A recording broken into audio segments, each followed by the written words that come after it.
Hi, I'm Libby Durr from First Energy. I'm also a co-chair of the Morgantown Area Chamber of Commerce Governmental Affairs Group. And I'm Dan Miller with Potestan Associates. Libby and I are members of the Chamber, and we'd like to introduce to you the candidates that are running for election this legislative session. The Chamber does not promote the candidates themselves. We don't endorse them. We promote the policies. And so we're here to help you understand where the candidates are standing on these policies. We're actually presenting this as a public service to you as a voter. So we want you to sit back, enjoy the show, and we also want you to remember to go out and vote. So sit back, enjoy the show, enjoy.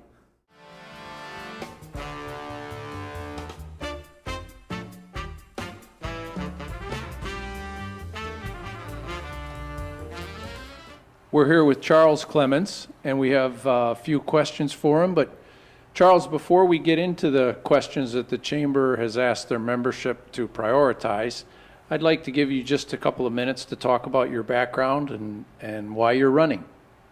Okay, thank you. I grew up in the southern part of West Virginia and moved to New Martinsville in 1970. Had my own business over there, Clements Oil Company, which we operated until about 2004 when the business closed. And I then went to work as an office manager for H&R Block in New Martinsville. And in 1994, I was elected to 2 terms in the West Virginia House of Delegates. And then in 2017, I was appointed by Governor Justice to fill the seat vacated by Kent Leonhardt, who had been elected to the Agriculture Commissioner.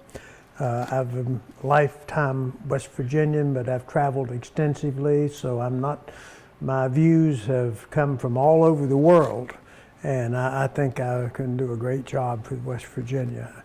As I say, I don't have a dog in this fight. I just want to see West Virginia better when I leave than when I got here, and I think we're working very well toward that goal. Very good. Well, the Chamber has surveyed our membership, and they asked for a ranking of the regional problems that need to be addressed by our elected legislative officials. And the number 1 ranked problems in this survey was roads and transportation. So we've got 2 questions related to that, and they're very similar. The first question is, what actions will you take to ensure that the state funding for new roads is spent in Monongalia County? And please be specific. Okay, let me preface these road answers with this. I represent the 2nd largest district in the state of West Virginia. It runs from the northern end of Marshall County to the southern end of Calhoun County, from the Ohio River in New Martinsville to the Preston County line in Monongalia County. So as you can see, I encompass 9 separate counties. So when I look at one situation, I have to remember that I'm representing a lot of people, not just one small area of the state. What would I say about future construction? I have spent over 12 years now as Executive Director of the West Virginia Route 2 Interstate 68 Authority. Our objective is to see the growth of West Virginia Route 2 to a 4-lane highway, and also see the extension of Interstate 68 from Morgantown into the Ohio Valley. This is a very important thing with the development of the gas industry. You have not seen that much yet in Monongalia County, but it's coming this way.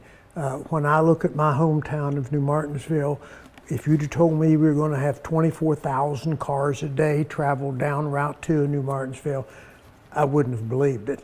But it is a very game changer, and we need these roads.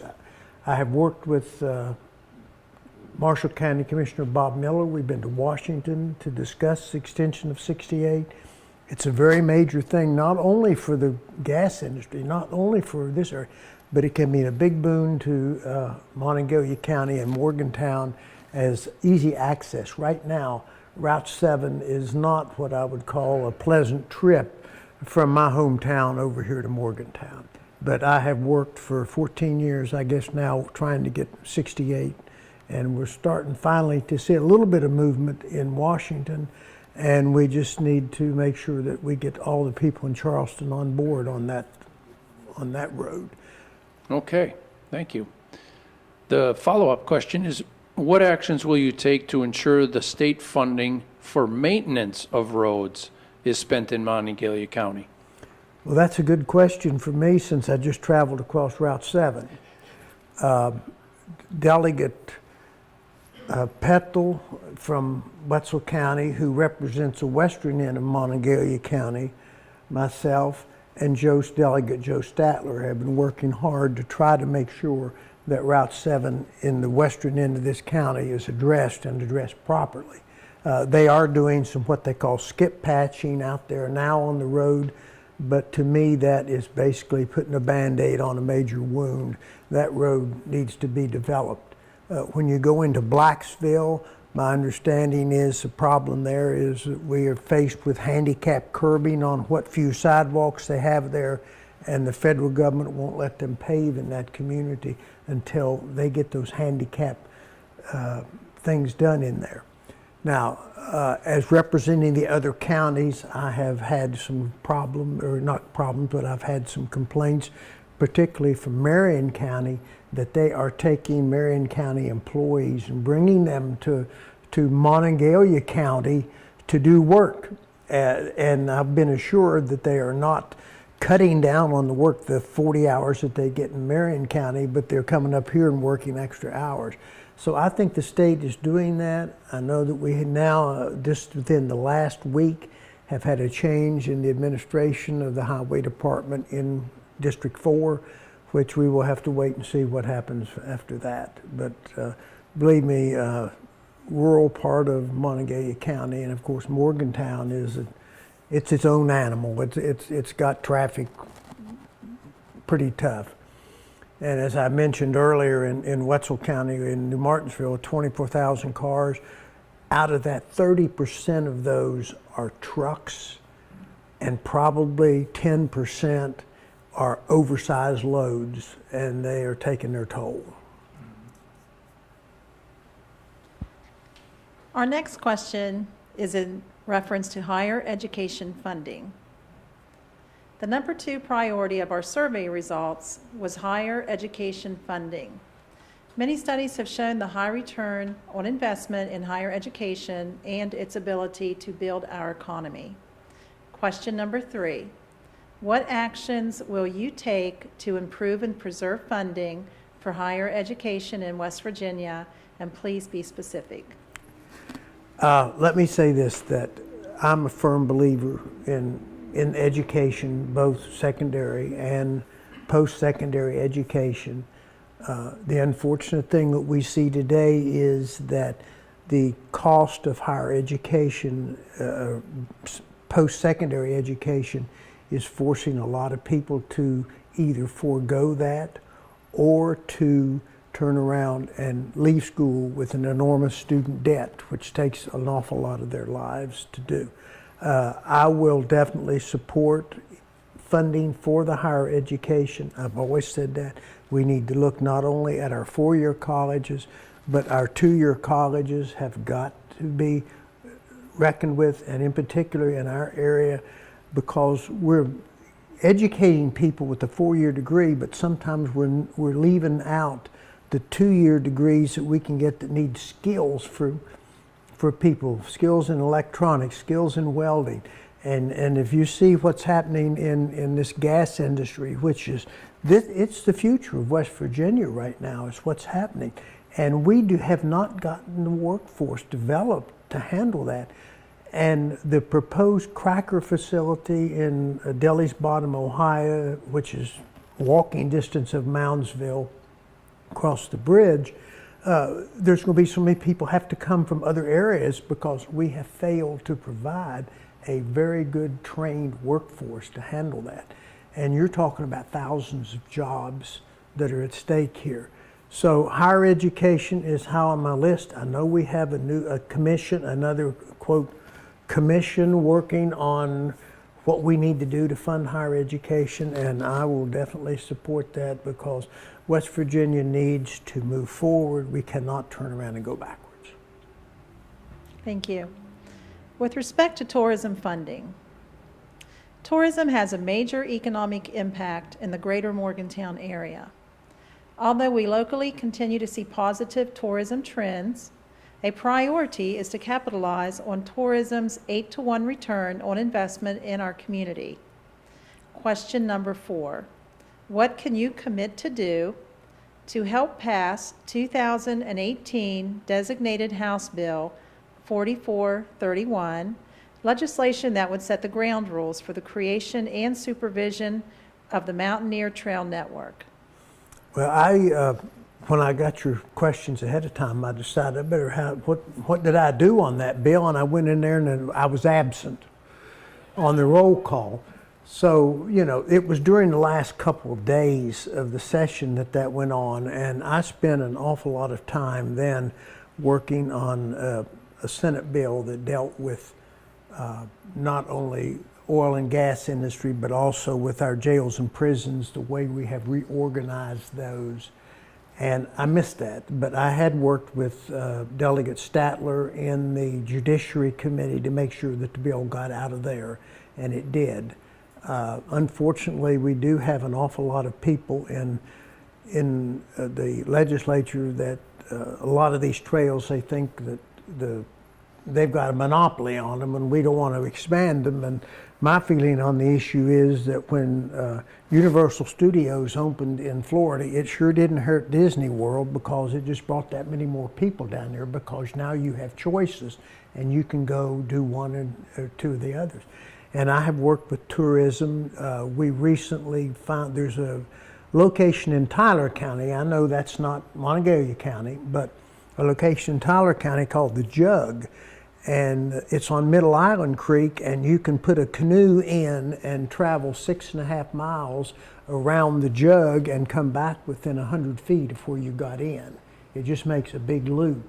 And that's going to really draw a tremendous amount of people to that area with the kayaking and the canoeing and everything that's going on today. I am a firm supporter of tourism. I think I've shown that in what I've done. I realize that.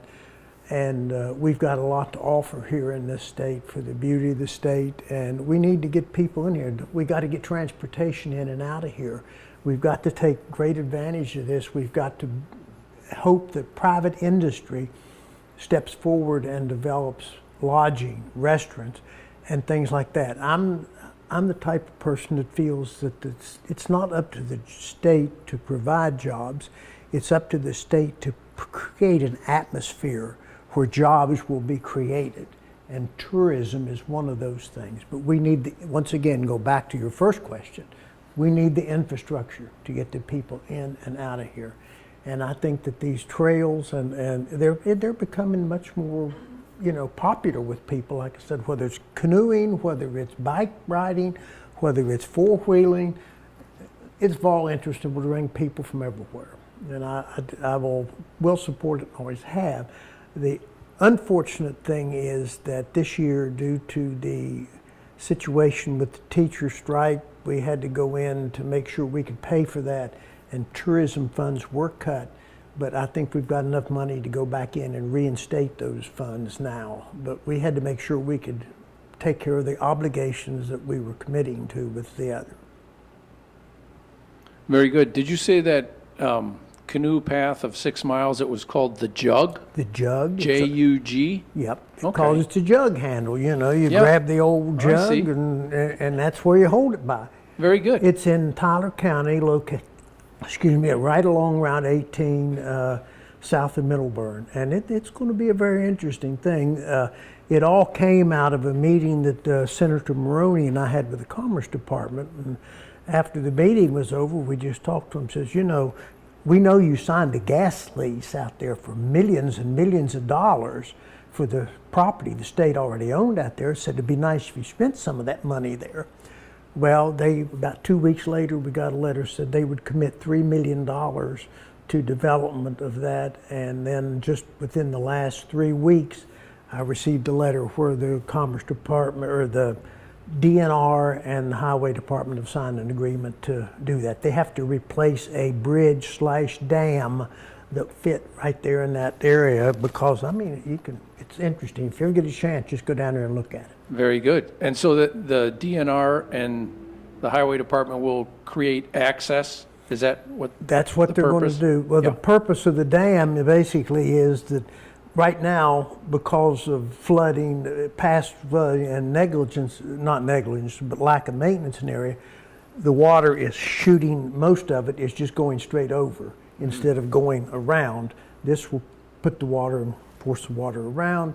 We have a timetable. They're doing the environmental studies now. They expect to have the contract ordered the 1st of July of next year, and then it will be in full operation in October of 2020.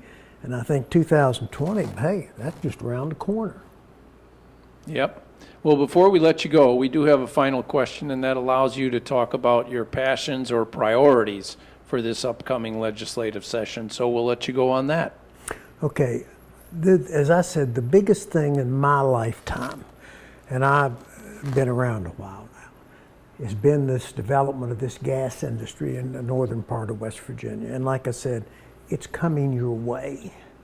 I support the gas industry 100%, but I do not and will not stand by and let the gas companies use predatory practices toward the people that own the properties and the mineral rights.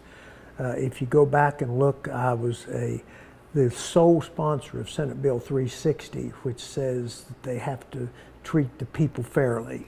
And that's the way I feel about it. As if they're going to come in and make millions and millions and millions and millions of dollars off of our gas reserves, we need to be able to make sure that our citizens participate in that wealth.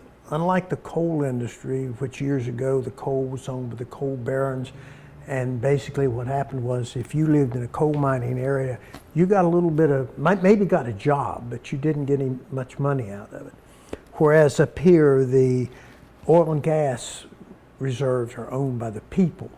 So the people there's been tremendous wealth created in this state, and we need to make sure that it's done properly and fairly. So I will continue to keep an eye on that.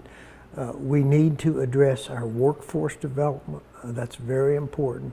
And of course, I'm an infrastructure man. I do what I can to create the development of infrastructure, because if we're going to grow as a state, we have to grow our infrastructure. Very good. Thank you for coming in this morning. Glad to be here.